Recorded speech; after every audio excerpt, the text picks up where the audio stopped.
السلام علیکم ورحمۃ اللہ وبرکاتہ۔ اللہ تعالیٰ قرآن پاک میں ارشاد فرماتا ہے، اعوذ باللہ من الشیطان الرجیم، بسم اللہ الرحمن الرحیم، یا ایہا الذین آمنوا ادخلوا فی السلم کافہ ولا تتبعوا خطوات الشیطان انہ لکم عدو مبین۔ اللہ تعالیٰ نے اس آیت میں بہت خوبصورتی کے ساتھ ہمارے دشمن سے آگاہ کر دیا ہے، جو ہمارے ایمان کو چرانا چاہتا ہے، ہمارے ایمان کو ہم سے دور لے جانا چاہتا ہے، وہ شیطان ہے۔ اور اس کا اللہ تعالیٰ نے بخوبی ہمیں ارشاد فرما کے بتا دیا ہے کہ یا ایہا الذین آمنو، اے ایمان والو، ادخلو، داخل ہو جاؤ، فی السلم، اسلام میں، کافہ، پورے کے پورے۔ جب آپ اسلام میں پورے داخل ہو جاؤ گے تو شیطان کچھ نہیں کر سکے گا، کیونکہ اگر شیطان کا داؤ چلنا ہوتا تو پھر آپ کو اسلام میں داخل کیسے اللہ تعالیٰ کرتا؟ تو اسلام میں جو بندہ پورا پورا داخل ہو جاتا ہے اور خیال رکھتا ہے کہ اس کا کوئی عمل اسلام کے خلاف نہ ہو اور دین کی جو حدود ہیں اس کے اندر وہ رہے، تو الحمدللہ وہ کامیاب ترین انسان ہوتا ہے۔ اللہ تعالیٰ اس کو شیطان سے بھی بچا لیتا ہے۔ لیکن جو دین میں کچھ داخل ہوتا ہے اور کچھ کہتا ہے چلیں بھائی پھر بعد میں دیکھیں گے، تو ایسے لوگ جو ہوتے ہیں نا، تو وہ پھر شیطان کے نرخے میں آ جاتے ہیں۔ اس لیے اللہ تعالیٰ نے ارشاد فرمایا، وَلَا تَتَّبِعُوا خُطُوَاتِ الشَّیطان، اور شیطان کے راہوں پہ نہ چلنا، شیطان کے راستے پر نہ چلنا، اس کی پیروی نہ کرنا۔ اِنَّهُ لَکُمْ عَدُوٌّ مُبِینٌ، بے شک وہ تمہارا کھلا دشمن ہے۔ تو شیطان سے اللہ تعالیٰ نے ہمیں بخوبی سمجھا دیا کہ شیطان ہمارا بڑا کھلا دشمن ہے۔ جس طرح ایک کتا بولا ہو جاتا ہے نا تو پھر وہ کاٹ لیتا ہے، شیطان اس طرح وہ بولا ہو جاتا ہے اس بندے پر جس میں ایمان ہوتا ہے، اس کے ایمان کو وہ چھین کے لے جانا چاہتا ہے۔ اس لیے ایمان کی حفاظت پھر اللہ کے ذریعے ہوتی ہے۔ اعوذ باللہ من الشیطان الرجیم، لا حول ولا قوت الا باللہ العلی العظیم۔ تو یہ پڑھ لیا کریں تو ایمان کی حفاظت ہوتی ہے، شیطان سے بچاؤ ہو جاتا ہے۔ اور کوشش کریں ایمان کے ساتھ اسلام میں پورے پورے داخل ہو جائیں، حدود اسلام کو سمجھیں، پھر اس کے اندر رہ کر جب بھی آپ اللہ کی رضا کے لیے کام کریں گے، شیطان آپ کا کچھ بھی نہیں بگاڑ سکے گا۔ ایمان جب سلامت ہوگا تو شیطان کا کیا کام؟ ایمان کی کمی اس وقت ہوتی ہے جب اسلام میں پورا بندہ داخل نہیں ہوتا۔ یہی ایمان ہے جو اسلام میں پورا پورا بندے کو داخل کرا دیتا ہے۔ اس لیے ایمان کی حفاظت کریں، اور ایمان کا آغاز اللہ پر ایمان سے ہوتا ہے۔ آمنت باللہ، تو اللہ پر ایمان لانے کے لیے ہم اللہ کے ناموں کو دیکھتے ہیں تو اللہ کی پہچان ہوتی ہے۔ آج ہم اللہ کا نام سمیع پڑھیں گے، سننے والا، تو اللہ سننے والا ہے، السمیع۔ پھر ہم پڑھتے ہیں یا سمیع، یا سمیع، یا سمیع، سننے والا۔ یہ ہمارا اللہ ہماری ہر بات کو سنتا ہے۔ کتنی مخلوق ہے، انسان ہیں، پرندے ہیں، چرندے ہیں، کیڑے مکوڑے ہیں، پتہ نہیں کتنی مخلوق ہے اللہ کی، اور کس کس طرح کی بولی میں وہ بات کرتے ہیں۔ اللہ تعالیٰ ہر ایک کی بات کو سنتا ہے، اور پھر سن کر اس کے لیے انتظام بھی فرماتا ہے جو ضرورت ہوتی ہے۔ یہ اللہ کی شان ہے، کیونکہ جب ہم نماز پڑھتے ہیں نماز پڑھتے ہوئے ہم جب رکوع کے بعد سمع اللہ لمن حمدہ کہتے ہیں، کیا مطلب ہوتا ہے؟ سمع اللہ، اللہ نے سن لیا، من حمدہ، جس نے اس کی تعریف کی، یعنی جو اللہ کی تعریف کرتا ہے اللہ اس کو سن لیتا ہے۔ تو یہ اللہ تعالیٰ نے ہمیں کتنا خوبصورت انداز عطا فرمایا رسول اللہ صلی اللہ علیہ وسلم کے ذریعے، کہ جب بندہ اللہ کی تعریف کرتا ہے اللہ اس کو سن لیتا ہے۔ ماشاء اللہ۔ تو اللہ سمیع ہے، سننے والا ہے، اس لیے جب بھی کوئی بندہ اللہ کو اس کے نام سمیع سے یاد کرتا ہے تو اللہ اس کی باتوں کو ضرور سنتا ہے۔ لوگوں نے تجربہ کیا اور اللہ کی طرف رجوع کیا جمعرات کے دن ظہر کے بعد 100 بار پڑھ کر یا سمیع، پھر دعا کی تو ان کی دعا قبول ہوئی۔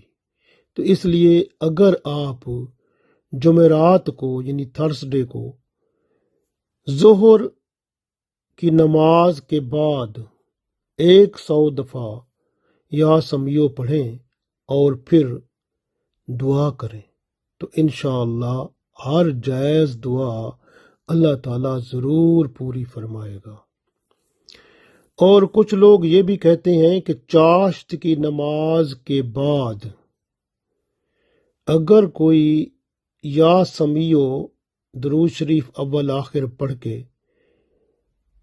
500 دفعہ پڑھے، یعنی یا درود شریف پڑھے پھر یا سمیع 500 دفعہ پڑھے پھر درود شریف پڑھے، اس کے بعد دعا کرے تو اللہ تعالیٰ اس کی دعا ضرور سنتا ہے۔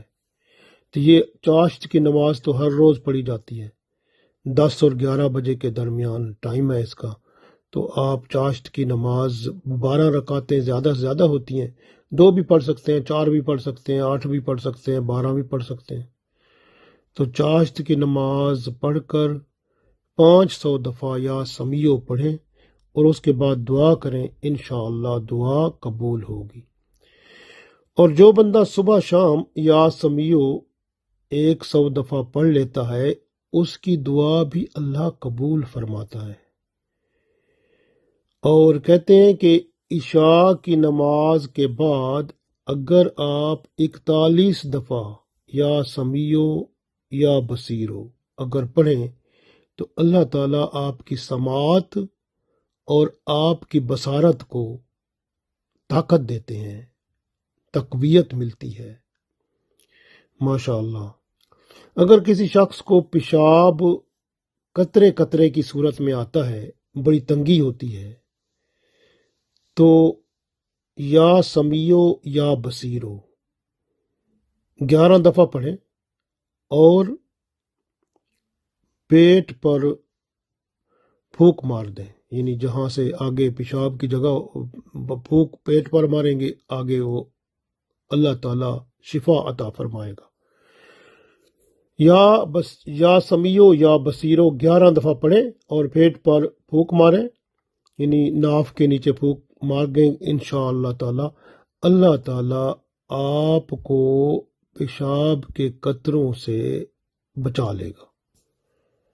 تو یہ آپ کو روز کرنا ہے، اس کام کو کم از کم 21 دن تو ضرور کریں، اس کے بعد آپ کو خود بخود معلوم ہو جائے گا کہ اللہ تعالیٰ کی رحمت ہو گئی ہے۔ پھر صدقہ خیرات کریں، اللہ کا شکر ادا کریں۔ اس طرح سے اگر کوئی شخص یا سمیع 180 بار روزانہ پڑھتا ہے اس کی بھی دعا قبول ہوتی ہے، اللہ اس پر رحم فرماتا ہے، اس کے اوپر کرم ہوتا ہے، دعائیں قبول ہوتی ہیں۔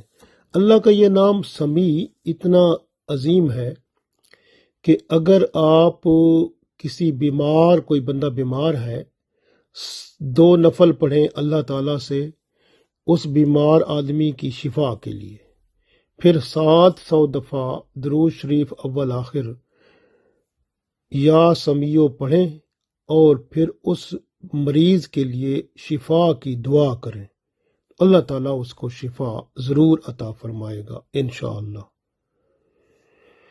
یہ کام 10 دن تک ضرور کرنا چاہیے۔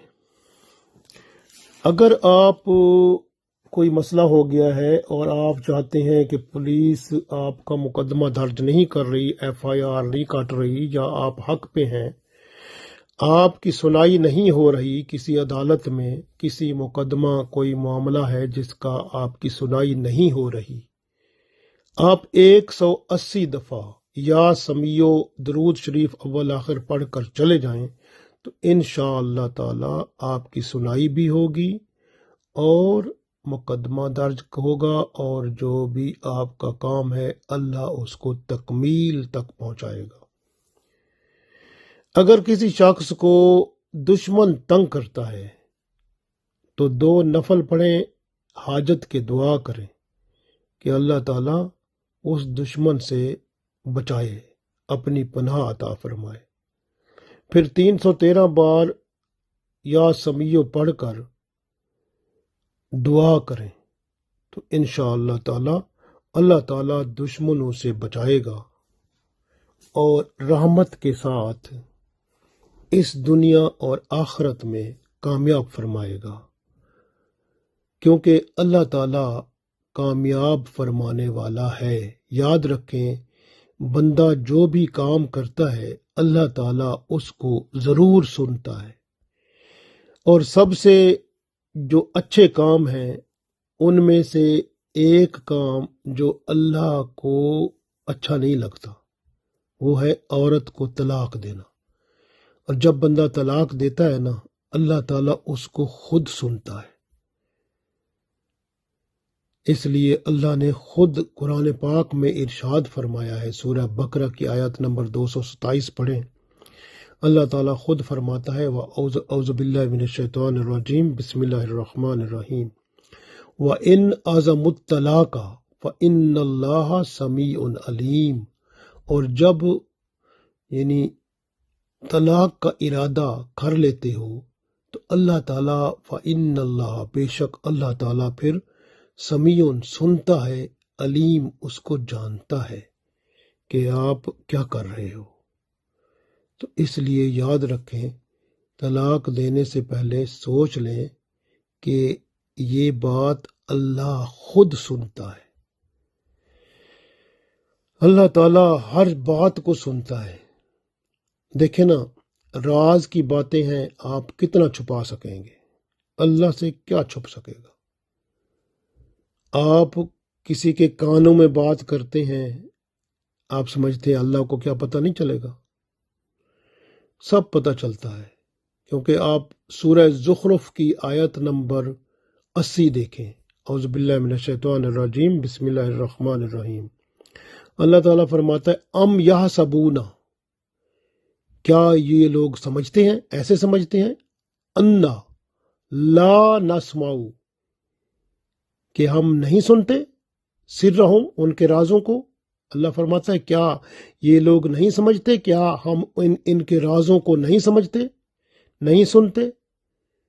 لا نسمع سرہم، کیا ہم ان کے رازوں کو نہیں سنتے؟ ونجواہم، اور جو ان کی سرگوشیاں ہیں، کانوں میں جو باتیں کرتے ہیں، کیا ہم اس کو بھی نہیں سنتے؟ بلا، اللہ تعالیٰ فرماتا ہے ہاں ضرور سنتے ہیں ہم ان کی باتوں کو۔ وَرُسُلُنَا، اور رسولوں کا ناکمین وَكِرَامًا كَاتِبِينَ، جو فرشتے ہیں، لَدَيْهِمْ يَكْتُبُونَ، وہ ان کی ساری باتوں کو، جو اللہ کے بھیجے ہوئے فرشتے ہیں، یہ کرامن کاتبین، وہ اس کو لکھ لیتے ہیں، پکا ہو جاتا ہے کام۔ تو اس لیے ہر بات اللہ کو معلوم ہے۔ ذرا ہوشیاری سے اس طرح زندگی میں رہیں کہ اللہ آپ کی ہر بات کو جانتا ہے، اللہ کو ہر بات معلوم ہو جاتی ہے، وہ سنتا ہے۔